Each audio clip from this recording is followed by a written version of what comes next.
Hi everyone, welcome back to my channel. Today we are going to talk about multiplex housing in Toronto and Vancouver. I discovered that Toronto has been quicker than Vancouver in adopting multiplex housing. We have conducted extensive research and gathered valuable information about both constructing and renovating multiplex units in Toronto. Additionally, we came across an insightful website called rehousing.ca. This site offers in-depth studies on numerous cases showcasing various architectural styles. We reviewed these resources and thought it would be beneficial to share them with you. By examining Toronto's multiplexes, we can gain valuable insights and learn from their experiences. Currently, as everybody knows, there is a rise in housing costs, with renting also becoming more expensive. Two of the most expensive cities in the world are in Canada, Toronto and Vancouver. Both cities have decided to take a similar approach to address this issue, but Toronto was the first to act, introducing a new bylaw called Expanding Housing Options in Neighborhoods. It's also called EHON, which allows up to 4 units on a single site. These changes apply to almost all residential lots in Toronto. You can either renovate, add to, or construct new buildings, allowing up to 4 units on one lot. Toronto showcased these changes through non-profit organization and collaborated with the University of Toronto and other organizations. Following Toronto's lead, Vancouver adopted the R1-1 zoning in October 2023. This was subsequently adopted by other cities, allowing for multiplexes and enabling up to 4 to 6 units to be built on a single site.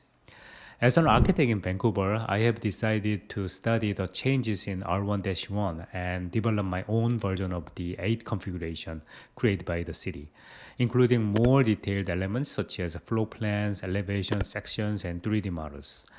I made a video explaining this in detail, so check it out if you are interested. At the time while conducting my research for Vancouver last year, I had not yet considered exploring the changes made in Toronto. That's why in this video, we'll be showing you the changes made in Toronto and sharing what I learned from it. Now, let's first look at Toronto's architectural style and approach. We'll be first covering the heritage level houses such as pre-war houses and interwar houses, which uses Victorian and Edwardian architectural style. Heritage buildings are often protected by law, making developments for this type of house limited. The best approach for this type of building is to make alteration to a minimum, such as interior renovations, to add up more suites. Then we have the post-war houses and veterans' cottage from the 1950s and 1960s. Post-war bungalows typically have just a basement and ground floor, with bedrooms and common areas on the ground floor. These types of houses are common and offer a lot of variation. Lastly, there's a metro bulb, typically built between the 1980s and 20s. These homes usually feature an attached garage that extends to the front and take up a significant portion of the lot, making it challenging to expand on the existing footprint. For post-war houses, veterans' cottage, and metro bulb homes, it's often better to consider demolition and new construction if you have sufficient funding, as renovations can be a headache given the age of these houses and may require retrofitting. Alternatively, if you have additional lot coverage, you might add a laneway suites at the back of your site. With this in mind, let's take a look at common house types in Vancouver. We found that Vancouver's houses share many similarities with Toronto's. Let's start with the Vancouver Special, a unique style developed between 1965 and 1985. These houses were designed to fit city regulations that excluded basements from square footage limits. Another common type is the mid-century builder, which emerged after World War II to provide affordable housing to returning soldiers. These homes feature simple designs and inexpensive materials, earning them the nickname strawberry boxes because of their box shape.